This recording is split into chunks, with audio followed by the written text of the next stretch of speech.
स्वागत है आपका हमारे YouTube चैनल स्टडी विद प्रिया में। आज हम उत्तर प्रदेश लोक सेवा आयोग द्वारा आयोजित समीक्षा अधिकारी एवं सहायक समीक्षा अधिकारी की प्रारंभिक परीक्षा का सामान्य अध्ययन का सन 2020 का क्वेश्चन पेपर सॉल्व करेंगे। क्योंकि किसी भी एग्ज़ाम को हम करने से पहले हम उसके बारे में एक रूपरेखा तैयार करते हैं कि किस प्रकार के प्रश्न आते हैं, और प्रीवियस ईयर का क्वेश्चन पेपर देखने से आपका यह प्रश्न क्लियर हो जाएगा कि हमें किस सब्जेक्ट से कितना पढ़ना है, हिस्ट्री से कितना पढ़ना है, ज्योग्राफी से कितना पढ़ना है, सिविक्स, पॉलिटी, किस में से क्या पढ़ना है। तो देखते हैं इसमें प्रश्नों का रेशियो क्या रहता है और इसे सॉल्व करते हैं। तो हमारा पहला प्रश्न है, कार्यकारी न्यायाधीशों की नियुक्ति की जाती है। कार्यकारी न्यायाधीशों की नियुक्ति की जाती है हाई कोर्ट के द्वारा। ऑप्शन नंबर सी सही है। आर्टिकल कार्यकारी न्यायाधीशों की नियुक्ति की जाती है 217 के द्वारा। यह स्पष्ट है कि कार्यकारी न्यायाधीशों की नियुक्ति उच्च न्यायालय में राष्ट्रपति के द्वारा की जाती है। किसके परामर्श से? उस राज्य के राज्यपाल और भारत के मुख्य न्यायाधीश के परामर्श से। हमारा अगला प्रश्न है, निम्नलिखित में से कौन भारतीय संविधान के अनुसार सही सुमेलित नहीं है? तो पहला है पंचायतें, भाग 9, ये सुमेलित है। नगर पालिकाएँ, भाग 9 का यह भी सुमेलित है। सहकारी समितियाँ, भाग 9 का ख, यह भी सम्मिलित सही है। अधिकरण नहीं होता है 10वें में। अधिकरण है भाग 14 का क में। किसमें? 14 का क में। और भाग 10 में है अनुसूचित जाति एवं जनजातीय क्षेत्र। तो इसका ऑप्शन नंबर डी सही होगा। कौन सा? डी। हमारा अगला प्रश्न है, निम्नलिखित में से कौन सही सुमेलित नहीं है? तो पहला है अस्पृश्यता का अंत, आर्टिकल 17, यह सही है। गिरफ्तारी एवं निरोध विरुद्ध संरक्षण, आर्टिकल 23, ये गलत है। ये आर्टिकल 22 में है इसके बारे में। अगला है धर्म की स्वतंत्रता, आर्टिकल 25, यह है सही है। अल्पसंख्यकों के हितों का संरक्षण, ये आर्टिकल 29 में है, यह भी बिल्कुल सही है। अगला प्रश्न है, WTO के अंतर्गत सरकारी न्यूनतम समर्थन मूल्य एवं बाजार मूल्य के अंतर जब सीधे किसानों को भुगतान किया जाता है तो उसे नीला बॉक्स सहायिका कहा जाता है। हमारा अगला प्रश्न, ये करंट अफेयर से जुड़ा है तो इसका कोई महत्व भी नहीं है। निम्नलिखित उपायों पर विचार करें जिन्हें RBI अर्थव्यवस्था में मुद्रास्फीति को नियंत्रण करने के लिए प्रयोग में लाया जाता है। तो क्या क्या प्रयोग में लाया जाता है? बैंक की दर में वृद्धि, हाँ। नकद आरक्षित अनुपात में वृद्धि, इसका भी प्रयोग किया जाता है। और संवैधानिक तरलता अनुपात में वृद्धि, इसका भी प्रयोग किया जाता है। सरकारी प्रतिभूतियों का क्रय, इसका प्रयोग नहीं किया जाता। तो सही उत्तर का चयन करना है। तो 1, 2, 3 बी इसका सही होगा। हमारा अगला प्रश्न है 6 बी, ओके। हमारा अगला प्रश्न है, भारतीय कैलेंडर का प्रथम महीना कौन सा है? तो भारतीय कैलेंडर का प्रथम महीना चैत्र का होता है। देखिए दोस्तों, कैलेंडर में से भारतीय राष्ट्रीय जो कैलेंडर होता है उसका हिंदी का महीना चैत्र होता है। तो इसके 12 महीने आप याद कर लीजिए, इनका नाम याद कर लीजिए। पहला होता है चैत्र, उसके बाद होता है वैशाख, उसके बाद ज्येष्ठ, मैं बोल रही हूँ आप नोट कर लीजिएगा। इसके बाद ज्येष्ठ, फिर आषाढ़ आता है, उसके बाद श्रावण आता है, फिर उसके बाद भाद्रपद, अश्विन, कार्तिक, अगहन, पौष, माघ, फागुन। तो हमारा अगला प्रश्न है, नवरात्रि को सरस्वती पूजा के निम्न राज्य में मनाया जाता है। सरस्वती पूजा के रूप में या केरल में मनाया जाता है। हमारा अगला प्रश्न है, भारतीय संस्कृति पोर्टल के संदर्भ में निम्नलिखित में से कौन सा कथन सही है? इसे IIT रुड़की की टीम द्वारा विकसित किया गया। यह सरकार का पहला अधिकृत पोर्टल है जहां सांस्कृतिक मंत्रालय के विभिन्न संगठनों के ज्ञान एवं सांस्कृतिक संसाधनों को सार्वजनिक डोमेन में एक प्लेटफॉर्म उपलब्ध कराया गया है। तो इसका सही जवाब होगा उपयुक्त, केवल 2 सही है इसमें। अगला प्रश्न है हमारा, वायुमंडल की लंबवत संरचना में सबसे निचली सतह कौन सी है? तो वह है ट्रोपोस्फियर। देखिए, कभी संरचना का नाम हिंदी में बोल दिया जाता है, जो वायुमंडल की संरचनाएं हैं, जैसे ट्रोपोस्फियर, इसको क्षोभमंडल कहा जाता है। तो हमारी पहली परत है क्षोभमंडल, इसे कहते हैं ट्रोपोस्फियर।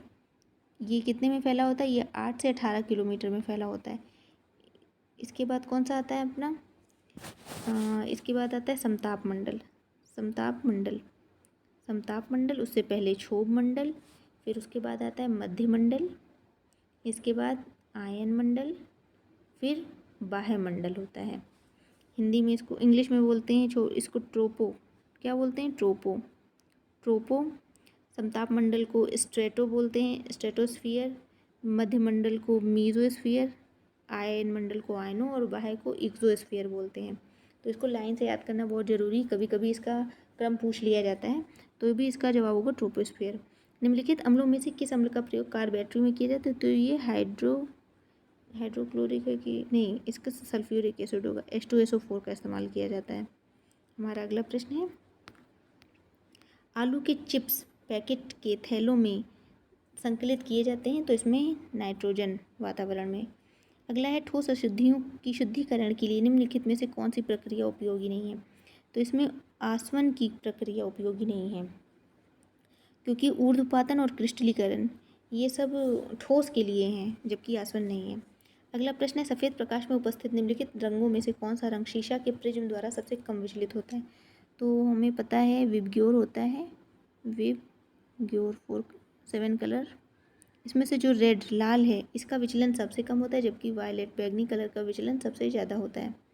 हमारा अगला प्रश्न है, हींग प्राप्त की जाती है, हींग जड़ों के निष्कर्षण से प्राप्त की जाती है, और जिस वृक्ष से यह प्राप्त किया जाती है उसे फेरुला कहते हैं। क्या कहते हैं? फेरुला कहते हैं। अगला है, त्रिकोष्ठी हृदय पाया जाता है, तो त्रिकोष्ठी हृदय किस में पाया जाता है? स्तनियों में तो 4 पाया जाता है, पक्षियों में भी 4 पाया जाता है, उभयचरों में त्रिकोष्ठी हृदय पाया जाता है, और मछलियों में 2। ये आप याद रखिएगा। हल्दी घाटी के युद्ध में महाराणा प्रताप के अलावा राजपूत सेना का सेनापति कौन था? तो इसमें थे हकीम सूर, इनकी इसी युद्ध में मृत्यु भी हो जाती है। हल्दी घाटी का युद्ध हुआ था महाराणा प्रताप और अकबर के बीच, किस सन में हुआ था? 1576 ईस्वी में हुआ था। अगला हमारा प्रश्न है, भारत में अंग्रेजों की सफलता और फ्रांसीसियों की असफलता का कारण?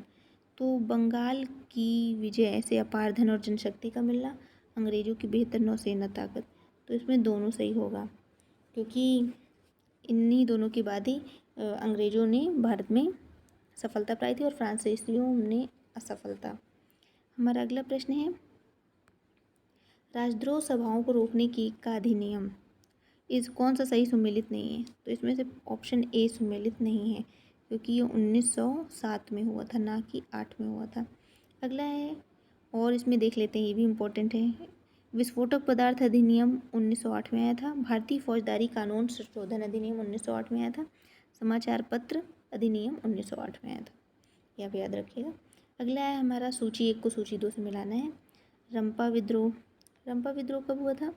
रंपा विद्रोह हुआ था 1879 से 80 के मध्य, और पाबना किसान विद्रोह हुआ था 1873 से 76 के मध्य। अभी इसको सूची 2 से मिलाना रहेगा। बंगाल का नील विद्रोह हुआ था 1859 से लेके 60 के बीच हुआ था, तो बंगाल का विद्रोह से नहीं मिल, जयंती का विद्रोह इतने में हुआ था 1860 से लेके 63 के बीच, तो डी का तीसरा मिल रहा है, डी के तीसरे में 2 है, इसमें से ऑप्शन बी सही है इसका। ठीक, हमारा अगला प्रश्न है, दिल्ली सल्तनत के किस शासक ने अपने आप को खलीफा घोषित कर दिया था? तो वह मुबारक खिलजी ने अपने आप को, ऑप्शन नंबर सी सही होगा।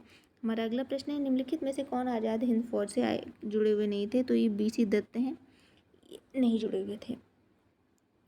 हमारा अगला प्रश्न है, 1942 के भारत छोड़ो आंदोलन के बारे में निम्नलिखित में से कौन सा कथन सत्य नहीं है? तो यह इसका नेतृत्व गांधी जी ने किया था, सही है। कांग्रेस को एक असंवैधानिक संस्था घोषित किया गया था, ये भी सही है। और यह एक हिंसक आंदोलन था, तो यही है इसमें, यही ऑप्शन, यह एक हिंसक आंदोलन था, क्योंकि गांधी जी के नेतृत्व में कोई भी आंदोलन हिंसक नहीं हो सकता है, उनके द्वारा नेतृत्व किया हुआ, तो यही सत्य नहीं है, जबकि और सब ऑप्शन सही हैं। अगला है, निम्नलिखित अधिनियमों में से किसके द्वारा भारत परिषद को समाप्त किया गया था? तो यह समाप्त किया गया था भारत सरकार अधिनियम 1935 के द्वारा। 1935 के द्वारा और भी कार्य हुए थे, जैसे भारतीय संघ न्यायालय की स्थापना हुई थी, और संघ यूपीएससी की भी स्थापना 1935 भारत सरकार अधिनियम द्वारा ही हुई थी। हमारा अगला प्रश्न है, निम्नलिखित घटनाओं पर विचार कीजिए और इन्हें कालानुक्रम से व्यवस्थित कीजिए। इसमें आप देखेंगे इसमें सबका ऑप्शन भी दिया हुआ है, कौन सी घटना किस सन में हुई थी, बस इसको देख के हमें व्यवस्थित कर लेना है। तो इसको आंसर ये बी सही होगा, आप व्यवस्थित कर लीजिएगा। अगला है, निम्नलिखित में से कौन सा सही सम्मिलित नहीं है। यंग बंग आंदोलन हेनरी विवियन डेरोजियो का है, बिल्कुल सही। बहिष्कृत हितकारिणी सभा, ये ज्योतिबा फुले का नहीं है, ये है डॉक्टर BR अम्बेडकर जी का। अगला है, थियोसोफिकल सोसाइटी कार्नलकट, ये सही है। United Indian Patriotic sir Syed Ahmad Khan द्वारा, ये भी सही है। हमारा अगला प्रश्न है, निम्नलिखित में से कौन सही सुमेलित नहीं है। तो गेहूं की खरपतवार है, फाइलेरिस माइनर सही है, धान की बथुआ नहीं होती है, मटर की प्याजी सही है, बरसीम की कासनी सही है। हमारा अगला प्रश्न है, सूची 1 को सूची 2 से, देखिए इसमें बहुत सूची आती है, इसमें ही बहुत समय भी लग जाता है, लेकिन एक ट्रिक होती है, ईजी वाला पहले मिला, जैसे अलसी है, अलसी ठंडियों का है तो सर्दी का है, तो देखिए हम अलसी को बी से मिला दिए, तो डी का 3 किस में है, सिर्फ एक में है, वो बी में ऑप्शन में है, तो हमारा ऑप्शन बी सही है। सूरजमुखी सभी मौसम में होता है, खरबूजा गर्मी में होता है, कपास वर्षा का है। हमारा अगला प्रश्न है, फॉर्च्यून इंडिया कंपनी 500 कंपनियों की सूची के अनुसार वर्ष 2019 का तो नहीं आएगा, 2023 का आएगा। तो इसमें इस समय सबसे बड़ी कंपनी है वॉलमार्ट, कौन सी है, वॉलमार्ट, ये जरूर याद कर लीजिए, किसी ना किसी परीक्षा में पूछा जाएगा, वॉलमार्ट है। मैं करंट अफेयर्स की में सेशन में मैंने बताया था, ये क्वेश्चन था उसमें, आप देख लीजिएगा। अगला प्रश्न है, अमेरिका आधारित थिंक, ये भी पुराना क्वेश्चन हो चुका है, लेकिन आप जान लीजिए कि इस थिंक रिपोर्ट के अनुसार, तो इसमें देख लेते हैं, भारत की GDP 2019 में 209 लाख करोड़ थी, ये बिल्कुल सही है। और भारत दुनिया में 5वीं सबसे बड़ी अर्थव्यवस्था के रूप में उभरा, ये भी सही है। भारत ने ब्रिटेन और फ्रांस जैसे देशों को पछाड़ दिया, ये भी सही है हमारा, तो इसमें सब सही है, तीनों सही है। हमारा अगला प्रश्न है, नीचे कथन और कारण दिए हुए हैं, इनको चिन्हित करना है। तो पहला भी कथन है, लखनऊ डिफेंस एक्सपो 2020 एशिया का रक्षा उत्पाद का सबसे बड़ा एक्सपो था, सही है। कारण, एक्सपो का आयोजन भारत को बढ़ते हुए रक्षा उत्पादन केंद्र के रूप में करना था। तो ऑप्शन देखते हैं इसमें ऑप्शन में क्या क्या है। इसका ऑप्शन नंबर ए सही है, ए और आर दोनों सत्य हैं और आर ए की सही व्याख्या है। हमारा अगला प्रश्न है, सूची 1 को सूची 2 से मिलाना है। तो निगम कर किससे संबंधित है, सबसे ज़्यादा निगम ही कर था, तो ये 18%, आयकर 17%, ए का दूसरा ये हुआ सीमा शुल्क 4% और केंद्रीय 7%, ऑप्शन नंबर डी सही है। हमारा अगला प्रश्न है, जेनेटिक उद्योग में सम्मिलित है।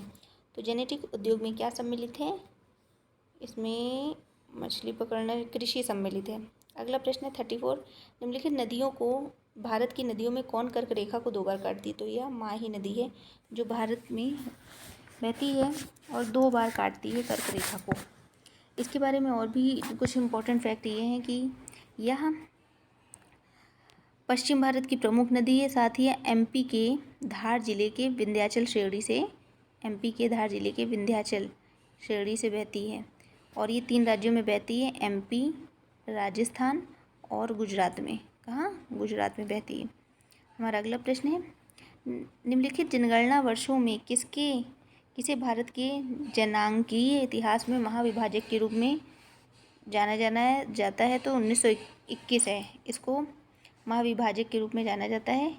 इस ईयर 0.31% ऋणात्मक दश की वृद्धि दर्ज की गई थी, लगभग 77 लाख कम आबादी हो गई थी। अगला प्रश्न है, तुलबुल परियोजना किस नदी पर है। तुलबुल परियोजना झेलम नदी पर है। हमारा अगला प्रश्न है, यह कब शुरू हुआ था। इस पर 1985 में शुरू हुआ था कार्य, लेकिन सिंधु जल विवाद जब हुआ था, जल संधि विवाद, तभी से इस पर कार्य रुक गया था। हमारा अगला प्रश्न है, देखते हैं क्या है। अगला ये है, क्या है, निम्नलिखित कथनों पर विचार कीजिए और दिए गए कूट से सही उत्तर का चयन करना है। पहला है, रिहन बांध सोन नदी की एक सहायक नदी है, सही है। हीराकुंड बांध महानदी पर है, ये भी सही है। तुंगभद्रा परियोजना आंध्र प्रदेश एवं कर्नाटक की संयुक्त उपक्रम है, यह भी सही है। और मैथान बांध दामोदर नदी की एक सहायक नदी बराकर पर है, इसमें सब सही है। और तुंगभद्रा परियोजना ये कर्नाटक में है, यह भी सही है। ठीक है, तो इसका ऑप्शन नंबर 37 का इसमें सभी सही हैं। अगला हमारा है, भारत सरकार द्वारा राष्ट्रीय हरित अधिकरण NGT की स्थापना हुई थी। तो NGT की स्थापना कब हुई थी? 2010 में हुई थी। इम्पॉर्टेंट है। निम्नलिखित में से कौन सा सही सुमेलित नहीं है, बताना है कौन सा सुमेलित नहीं है। कजाकिस्तान कारागन लौह इसका उत्पादन क्षेत्र है, बिल्कुल सही। यूक्रेन की वैगराग, ये भी जर्मनी का, ये ऑप्शन गलत है। फ्रांस का भी सही है, तो इसमें कौन सा सही होगा? सुमेलित नहीं है, जर्मनी सुमेलित नहीं है। हमारा अगला प्रश्न है, निम्नलिखित में से कौन सही सुमेलित है? तो लॉरेन उद्योग।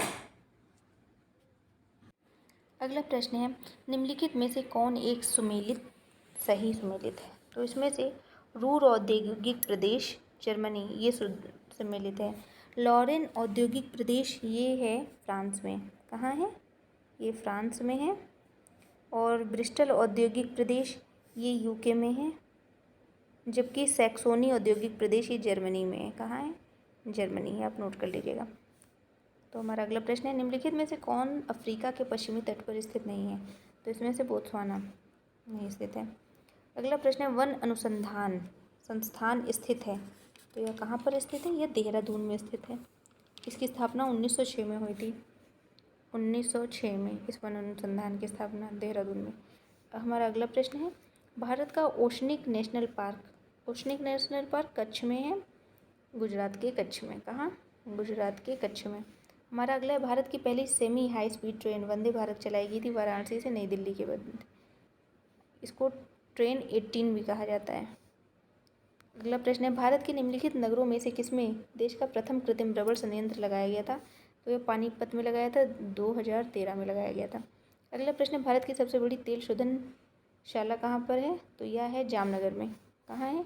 जामनगर में, गुजरात, जामनगर। अगला प्रश्न है, निम्नलिखित में से कौन भारत का सर्वाधिक लंबी तटरेखा वाला? ये तो गुजरात का है। इसकी कितनी लंबाई है? 7516.6 किलोमीटर। हमारा अगला प्रश्न है, निम्नलिखित शैल समूहों में से कौन भारत में अधिकतम मात्रा में कोयला प्रदान करता है? तो यह है धारवाड़ समूह। नहीं, गलत, गोंडवाना से। धारवाड़ से तो लौह अधिक मात्रा में प्राप्त होता है, गोंडवाना इसका सही आंसर होगा। 49 ये करंट अफेयर का है, इसमें आप देख लीजिए, इसमें दोनों ही सही, वैसे इसका कोई महत्व नहीं है। अगला प्रश्न है, फरवरी 2020 में गठित राम मंदिर ट्रस्ट से संबंधित सूची को सूची 2 के साथ सम्मिलित करना है। इसमें सूची 1 को सूची 2 से मिलाना है, तो इसमें का क्या होगा? महंत नृत्य गोपाल स्वामी ये राम मंदिर के अध्यक्ष थे। तो देखिए ए का 4 बी में है, तो इसका आंसर होगा बी, ऑप्शन सही होगा। और आप मिला लीजिएगा, क्योंकि क्वेश्चन पेपर इतना लंबा है और इसको जल्दी से जल्दी कवर करना है, नहीं तो वीडियो बहुत ज़्यादा लंबा हो जाता है। निम्नलिखित में से किसे सर्वोत्तम फिल्म के लिए ऑस्कर पुरस्कार 2020 मिला था? तो ये मिला था पैरासाइट को मिला था। प्रथम खेलो इंडिया विश्वविद्यालय खेल कहाँ आयोजित किए गए थे? तो भुवनेश्वर में आयोजित किए गए थे। अगला है, ये भी करंट अफेयर्स का है, इसका भी कोई इतना महत्व नहीं है। अगला प्रश्न हमारा है, ऑस्ट्रेलिया में मार्च फरवरी, ये भी करंट अफेयर से रिलेटेड है।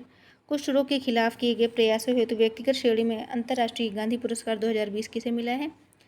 तो 55 का है NS धर्म शक्तु को मिला है। हमारा अगला प्रश्न है, सही विकल्प इसमें से चुनना है। इसका ऑप्शन नंबर सही होगा 68, इसको आप देख लीजिएगा।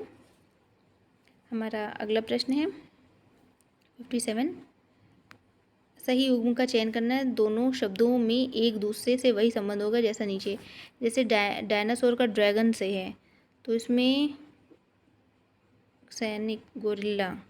57 का सी होगा, हिम का संबंध बर्फ से। डायनासोर को ड्रैगन कहते हैं ना, तो ये सही होगा। 58 कौन सा अंक आएगा, कौन सा अंक इसमें बताना है 58 क्वेश्चन का। 8, 15, 28, 53। तो इसमें 8 को 8, 8 दूनी 16, 16 होता है, तो 16 में 1 घटाएंगे तो 15 आ गया।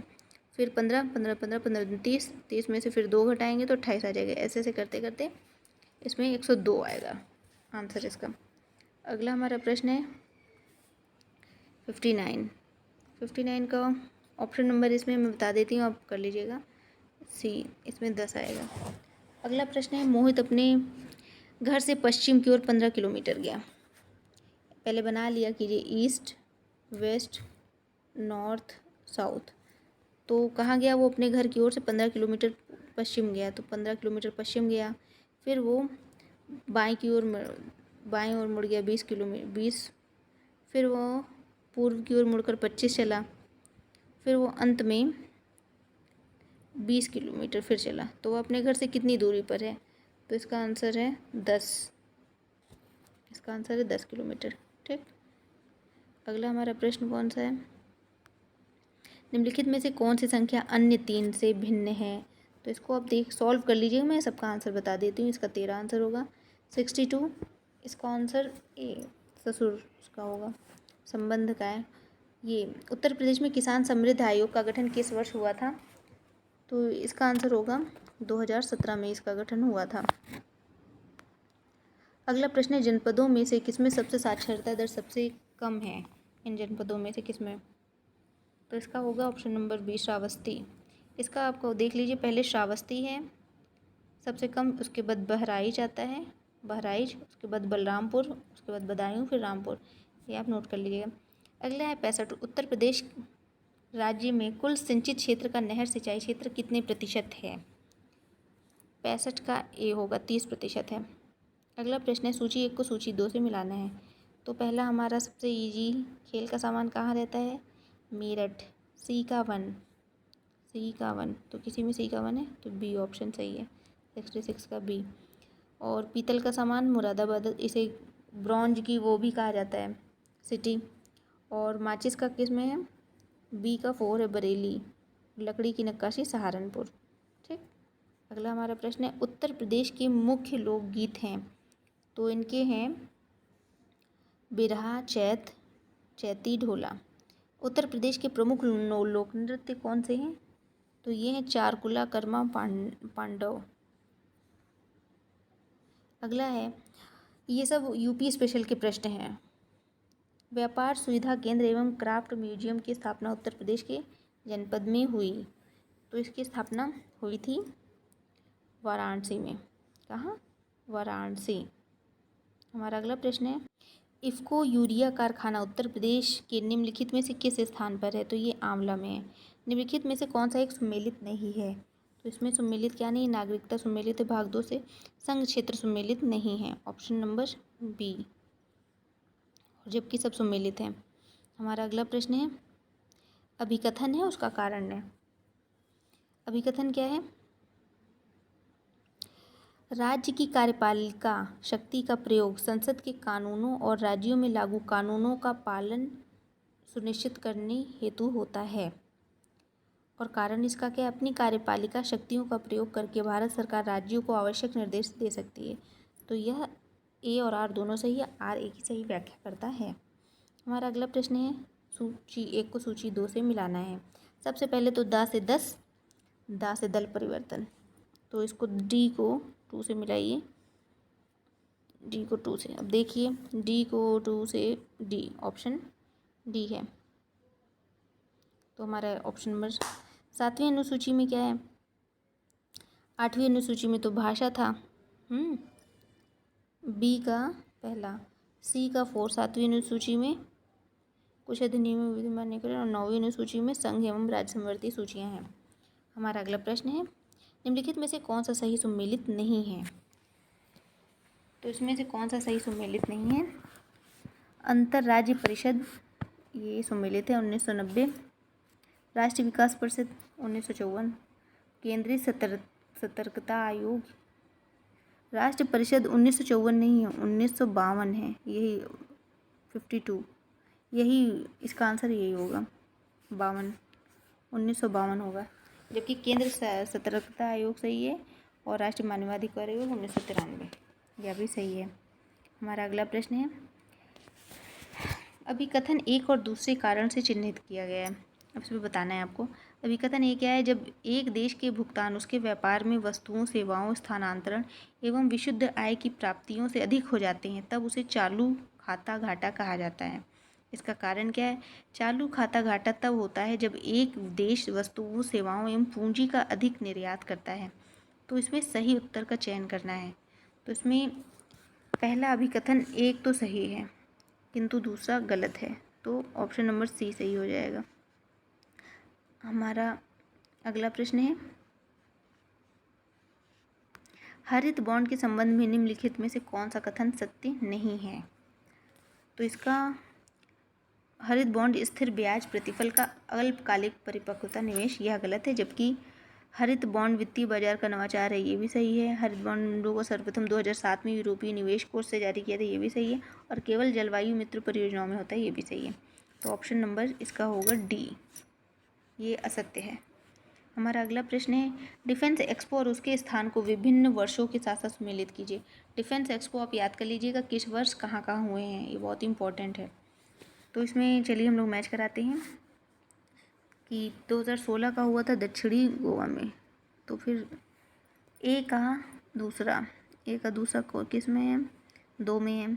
अगला देखते हैं, 2018 में ये चेन्नई में हुआ था, बी का वन 1 में है, तो ऑप्शन नंबर इसका बी सही होगा और आप मैच करा लीजिएगा। अगला प्रश्न है, नीचे 2 कथन दिए गए, इनमें से एक कथन यही अभिकथन है और कारण है। तो पहला अभिकथन क्या है, शिक्षा एवं संस्कृति के सांस्कृतिक संसाधन प्रशिक्षण केंद्र की स्थापना वर्ष 1979 में की गई थी। कारण क्या है, CCRT का उद्देश्य शिक्षा को संस्कृति से जोड़ना था। तो इसका दोनों ही सही है, कारण और कथन, तो इसका ऑप्शन नंबर ए सही हो जाएगा। और दोनों सत्य, आर की सही व्याख्या करता है। बांग्ला उत्सव निम्नलिखित किस राज्य में मनाया जाता है। तो यह मेघालय में बनाया जाता है। कहाँ, मेघालय में, फसल कटाई के दौरान। जीवाश्मी ईंधनों में एकमात्र ऊर्जा का चरम स्रोत क्या है। तो क्या है, जीवाश्म है इसमें, जीवाश्म सूर्य, जीवाश्मी ईंधनों में एकमात्र ऊर्जा का चरम स्रोत सूर्य है। हमारा अगला प्रश्न है, पारिस्थितिक तंत्र का प्रेरक बल होता है, कौन होता है प्रेरक बल। अभी हमने पढ़ा था सौर ऊर्जा। निम्नलिखित में से कौन सा लौह धातु के क्षयकरण में आवश्यक है। तो इसमें कौन आवश्यक है क्षय के लिए, लोहे की, ऑक्सीजन और नमी। निम्नलिखित में से कौन सा पदार्थ पृथ्वी पर प्राकृतिक रूप से पाया जाने वाला सबसे कठोर पदार्थ है। तो वो हीरा है। मास अगर में डूबी हुई वस्तु की स्थिति जानने के लिए निम्नलिखित में से किस यंत्र का प्रयोग किया जाता है, तो वह सोनार का किया जाता है। अगला हमारा प्रश्न है, रामसर सम्मेलन संबंधित है। तो यह किससे संबंधित है, आर्द्र भूमि संरक्षण से संबंधित है। रामसर सम्मेलन ईरान में हुआ था। रामसर सम्मेलन 1971 में, कब हुआ था, 1971 में हुआ था। इसे लागू किया गया था 1975 में, और भारत ने इस पर हस्ताक्षर कब किए थे, 1982 में। ये सन आप याद कर लीजिए, बहुत ही इंपॉर्टेंट है। हमारा अगला प्रश्न है, इस समय रामसर कितनी साइट्स हैं भारत में, 75 रामसर साइट हो गई हैं भारत में, ये याद रखिएगा। कितनी हो गई हैं, 75, ये पूछ सकते हैं। हमारा अगला प्रश्न है, विटामिन के, विटामिन डी, इनको मैच कराना है सूची 1 को सूची 2 से। तो देखते हैं विटामिन के किस में होता है, के अल्फ़ा। तो ए का ऑप्शन 4 में कोई है, तो डी ऑप्शन है। एक मिला लिया कीजिए तो सब आपका हो जाएगा। चलिए और भी मैच कराना हमारा काम है। विटामिन डी कॉड यकृत ऑयल, विटामिन ई गेहूँ भूड़ तेल, और विटामिन सी नींबू। तो हमारा अगला प्रश्न है, लाठी क्लब की स्थापना किसने की थी। तो लाठी क्लब की स्थापना की थी बाल गंगाधर तिलक ने। किसने की थी, बाल गंगाधर तिलक ने। ईश्वर के बारे में सोचने के लिए मेरे पास वक्त नहीं, क्योंकि अभी इस धरती पर बहुत काम किया जाना है। ये लाइन है स्वामी ईश्वर चंद्र विद्यासागर की। हमारा अगला प्रश्न है, घटनाओं पर विचार करना है और इन्हें कालानुक्रम के अनुसार व्यवस्थित करना है। तो क्लाइव का पुनः आगमन कब हुआ था भारत पर? इसका सन 1765 में हुआ था, 1765 में। इलाहाबाद संधि ये भी 1765 में हुई थी। तो ये कब हुई थी? ये अगस्त में हुई थी, इलाहाबाद संधि अगस्त। और क्लाइव कब आया था? क्लाइव मई में आया था। बक्सर का युद्ध कब हुआ था? बक्सर का युद्ध 1764 में हुआ था। और वारेन हेस्टिंग का भारत गवर्नर जनरल कब बना था? तो ये 1772 में। तो इसमें देखना होगा कि सबसे पहले कौन आएगा। तो इसमें आएगा सबसे पहले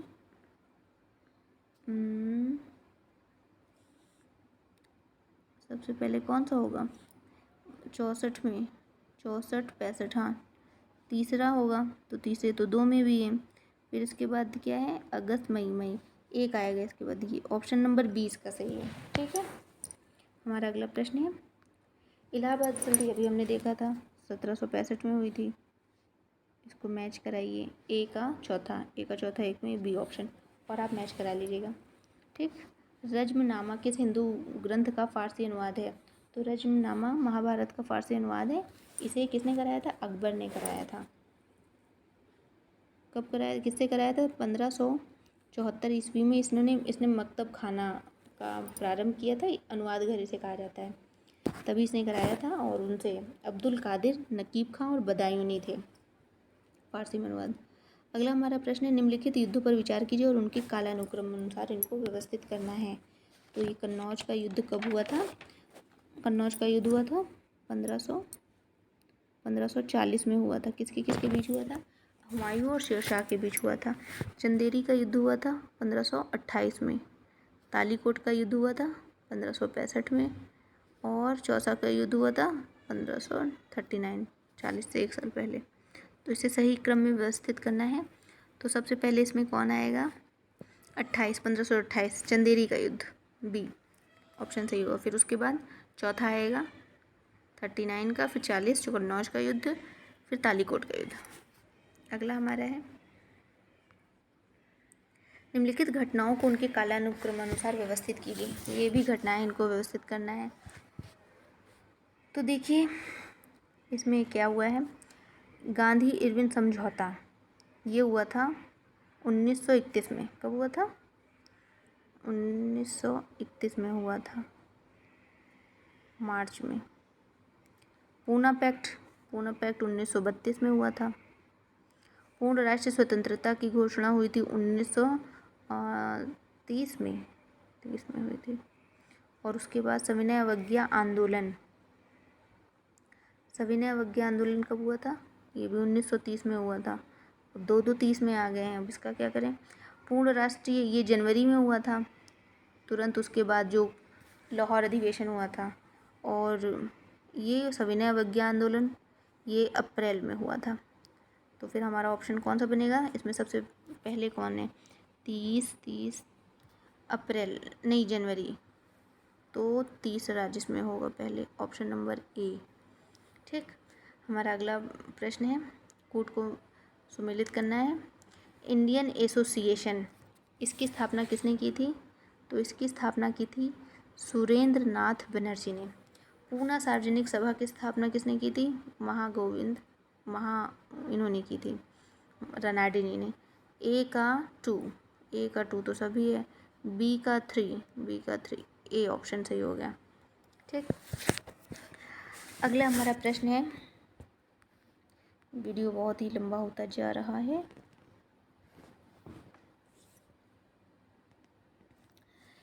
इंपीरियल गेजेटियर के संकलनकर्ता कौन थे? तो ये थे विलियम विल्सन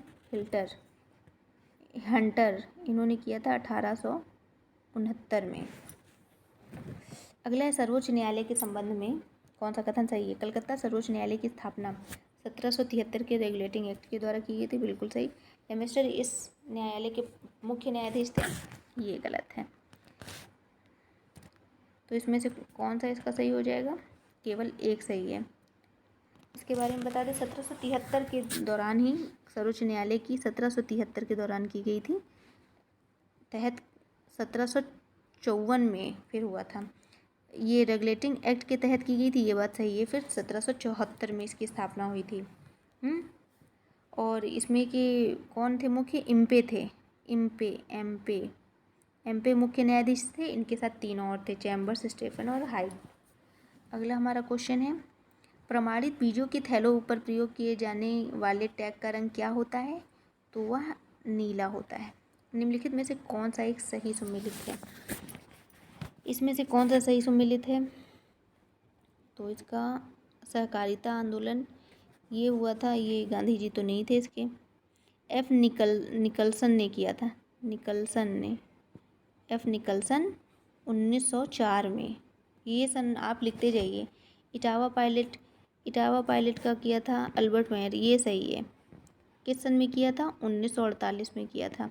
अगला, अधिक अन्न उपजाऊ, ये नेहरू ने नहीं किया था, ये अंग्रेजों के समय का था। और सेवाग्राम प्रोजेक्ट, ये इनका नहीं है, ये गांधी जी का है। किसका है? गांधी जी का है ये। 1933 में उन्होंने सेवाग्राम प्रोजेक्ट शुरू किया था।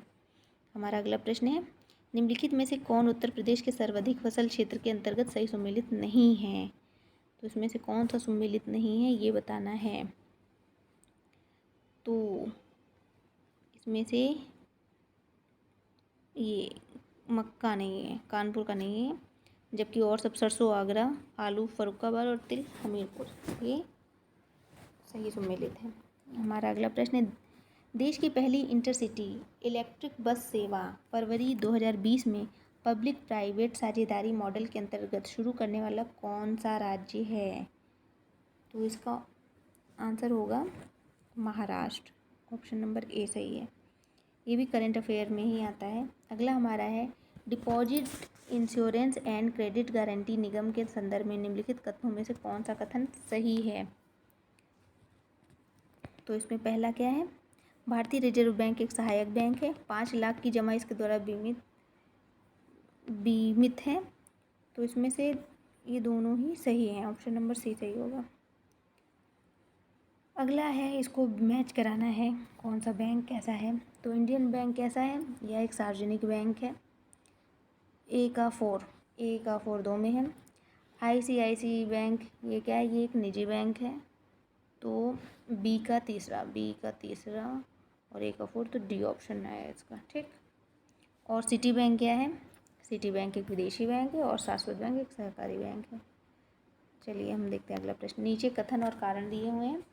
तो अभी कथन क्या है, ऑपरेशन ट्विस्ट के अंतर्गत RBI एक ही समय में अल्पकालिक प्रतिभूतियों को बेचकर दीर्घकालीन प्रतिभूतियों को खरीदता है। अगला कारण इसका क्या है, इस ऑपरेशन का मुख्य उद्देश्य दीर्घकालीन निवेश को बढ़ाना है। तो देखते हैं इसके ऑप्शन कौन से दिए हुए हैं। ए और आर दोनों सत्य हैं और आर एक ही सही व्याख्या करता है, तो दोनों ही सत्य हैं, ऑप्शन नंबर ए सही है। अगला प्रश्न है, निम्नलिखित में से व्यवसाय का सामाजिक उद्देश्य क्या है?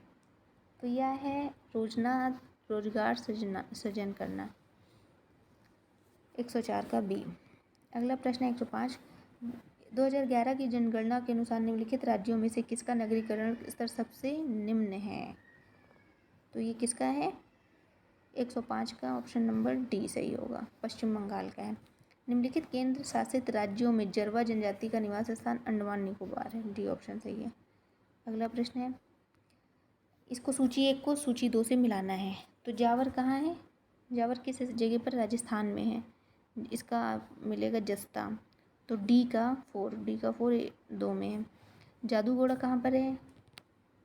जादूगोड़ा झारखंड में है और ये प्रसिद्ध है कोयले के लिए। सी का 4 तो 4 किसी में है नहीं। यूरेनियम के लिए प्रसिद्ध है। रुकिए फिर से मिलाते हैं। जावर है जस्ता, जादूगोड़ा कहाँ है? ये झारखंड है और ये प्रसिद्ध है यूरेनियम के लिए, जादूगोड़ा। सी का 2 तो इसका ऑप्शन बन रहा है 107 का सी, 107 का ऑप्शन नंबर सी। ए का तीसरा हुआ लॉयस्क, तलचीर का कोयला हुआ, ठीक। अगला है, भारत में मानसून की उत्पत्ति निम्नलिखित पवनों में से किसके द्वारा होती है? तो ये होती है दक्षिण पश्चिम मानसून के द्वारा होती है। हमारा अगला प्रश्न है, निम्नलिखित में से किस राज्य से कर्क रेखा नहीं गुजरती? तो यह मणिपुर से नहीं गुजरती है। हमारा अगला प्रश्न है, देशों को उनकी राजधानी से मिलाना है। म्यांमार की राजधानी रंगून है। कंबोडिया की राजधानी क्या है? चलिए मैच कराते हैं, उधर देखते हैं। कंबोडिया की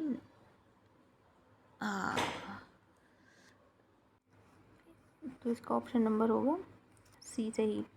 लाओस की वियंतियान है और वियंतियान की क्या है, इसको बताते हैं। वियंतियान की हनोई है।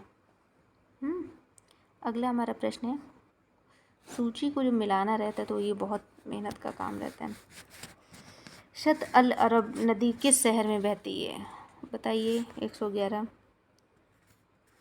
ये बसरा शहर में बसती है। ये इराक की नदी है। कहाँ की? इराक। अगला प्रश्न है, पराग्वे कहाँ की? ये अनसेसियन पराग्वे में है और नाइजर, नियामी, डेन्यूब, वियना। आप अब मैच करा लीजिएगा कौन सा ऑप्शन सही होगा। जुलाई 2000, ये तो संबंधित है करंट अफेयर से। 2011 की जनगणना के अनुसार भारत के निम्नलिखित राज्य की अनुसूचित जाति की जनसंख्या 0 थी। तो कहाँ पर 0 थी? तो इसका आंसर होगा नागालैंड में। इसके साथ साथ अरुणाचल प्रदेश, लक्षद्वीप और अंडमान में भी अनुसूचित जाति की जनसंख्या 0 है। हमारा अगला प्रश्न है, भारत सरकार द्वारा, ये भी पुराना है करंट अफेयर, ये संकल्प वनारोपण से संबंधित था। नीली क्रांति का संबंध किससे है? तो मछली उत्पादन से। चित्रकूट जलप्रपात ये इंद्रावती नदी पर है। कहाँ पर है? इंद्रावती नदी पर है। ये घोड़े की नाल के आकार का है, जो भी है, तो फिर इसी कारण इसे नियाग्रा, भारत का नियाग्रा कहा जाता है। ये छत्तीसगढ़ में है। अगला हमारा प्रश्न है, कुमायूं हिमालय निम्नलिखित में से किन नदियों के बीच है? तो यह सतलुज और काली नदी के बीच है। अगला प्रश्न है, राष्ट्रीय वनीकरण एवं पारिस्थितिकी विकास बोर्ड की स्थापना भारत सरकार द्वारा कब की गई थी? तो इसका आंसर होगा 1992 में की गई थी। ये भी इम्पोर्टेंट है। निम्नलिखित में से, ये भी करंट अफेयर से संबंधित है। ये भी करंट अफेयर से, लेकिन इसका कंगरा नौनावत आंसर है। और यह भी करंट अफेयर से संबंधित है। इसका है ये 4 ऑप्शन। ये सब करंट अफेयर के प्रश्न हैं, तो अभी आपके किसी काम के नहीं है। अंतर्राष्ट्रीय मातृभाषा दिवस कब मनाया जाता है? ये मनाया जाता है 21 फरवरी को। ये काम का है। और इसके बाद ये भी करंट अफेयर्स का है। भारतीय नौसेना ने वनीला ऑपरेशन जब चलाया था, आपदा प्रबंधन से संबंधित है। ये भी अजय वैरियर, इसका ऑप्शन ये है। ये भी करंट अफेयर से संबंधित है। ये भी आपके काम का नहीं है। एक भारत श्रेष्ठ भारत, ये भी करंट अफेयर से संबंधित है। अगला हम देखते हैं, 127 का ऑप्शन नंबर सही है, ऑप्शन नंबर सी। आप कुछ भाषा में देख लीजिएगा। 128 का आंसर है ऑप्शन नंबर ए। 129 का आंसर क्या है? Option number A. 130 का भी है, क्या है? ऑप्शन नंबर ए ही सही है। 130 का मंगलवार नहीं, 130 का बी ऑप्शन सही, बुधवार सही है। अगला है हमारा 131, जैसे स्वप्न का संबंध वास्तविकता है, उसी तरह मिथ्या का संबंध किससे होता है? मिथ्या का संबंध होता है असत्य से। Option number A. सत्य से मिथ्या, वो तो वही हुआ, सत्य से इसका संबंध। 132 का हमारा ऑप्शन इसमें क्या होगा? इसका आंसर होगा 132 7 है। तो 7 में हमने क्या किया? 11 से जोड़ा 7 में तो 18 आएगा। ठीक, फिर जब 18 है तो 18 में ये जो 11 है इसको 2 से गुणा कर दीजिए तो कितना होगा? 2 हो जाएगा। तो 18 में 2 और 2 जोड़ोगे तो 40 आ जाएगा। फिर उसके बाद ये 2 है, इसको फिर 2 से गुणा करेंगे तो आ जाएगा 4 तो 4 जोड़ेंगे 40 में तो आ जाएगा 84। तो इसका आंसर होगा 84। ठीक, अगला है हमारा क्या प्रश्न है, अंग्रेजी वर्णमाला के कितने बड़े अक्षरों का दर्पण में समान प्रतिबिंब बनता है? तो इसका आंसर होगा 11 है। आप लिख कर देख लीजिएगा किनका किनका बनता है। अच्छा, बता ही देती हूँ। AHIMOTHERES U, V, W, X और Z। अगला है लेदर टेक्नोलॉजी पार्क कहाँ अवस्थित है, तो यह उन्नाव में है। अगला है उत्तर प्रदेश में राज्य उच्च शिक्षा परिषद कब स्थापित की गई थी, तो यह 1995 में स्थापित की गई थी। हमारा अगला प्रश्न है निम्नलिखित युग्मों में से कौन सा सही सुमेलित नहीं है, कौन सा सुमेलित नहीं है, तो इसमें से ये या IIVR सुमेलित नहीं है, जबकि और सुमेलित है। हमारा अगला प्रश्न है निम्नलिखित में से कौन सा सुमेलित नहीं है, तो इसमें से कौन सा सुमेलित नहीं है, ऑप्शन नंबर बी पीतल की मूर्तियाँ। पीतल की मूर्तियाँ कहाँ है, मुरादाबाद में। कहाँ है, मुरादाबाद में है। और गोटे का कार्य ये सही है, ताले अलीगढ़, बेतछड़ी वाराणसी, ये भी सही है। अगला है देवी पाटन मेला, इसको सूची 1 को सूची 2 से मिलाना है। तो देवी पाटन मेला कहाँ लगता है, बलरामपुर में लगता है। ए का दूसरा ये सही है। काम्पिल्य तीसरा, काम्पिल्य फर्रुखाबाद में लगता है। और बटेश्वर कहाँ है, आगरा, दादरी बलिया में, दादरी का मेला। ठीक। अगला हमारा है उत्तर प्रदेश में बुक्सा जनजाति कहाँ पाई जाती है, तो बुक्सा जनजाति पाई जाती है 39 बुक्सा जनजाति बिजनौर में। बासे बुक्सा जनजाति, बासे बिजनौर, याद करने का एक वो था। उत्तर प्रदेश में कितने मुख्य कृषि जलवायु क्षेत्र हैं, तो यहाँ पर 3 कृषि जलवायु क्षेत्र हैं। पहला है मध्य गंगा, उसके बाद ऊपरी गंगा मैदानी क्षेत्र और मध्यवर्ती पठारी व पर्वतीय क्षेत्र। तो दोस्तों ये है RO परीक्षा का क्वेश्चन पेपर। अब सॉल्व करके बताइएगा आपने कितने क्वेश्चन करे और आप इस प्रकार से समझ गए होंगे कौन से प्रश्न कितने आते हैं, करंट अफेयर्स के कितने प्रश्न आते हैं। करंट अफेयर तैयार करना बहुत ही आवश्यक है RO के एग्ज़ाम से। और अब हिंदी का हम क्वेश्चन पेपर अगले दिन अपलोड करेंगे। तब तक के लिए धन्यवाद। आपको ये कैसा हमारा वीडियो लगा, मेरे चैनल को प्लीज़ लाइक और शेयर और सब्सक्राइब जरूर कीजिएगा। तब तक के लिए धन्यवाद।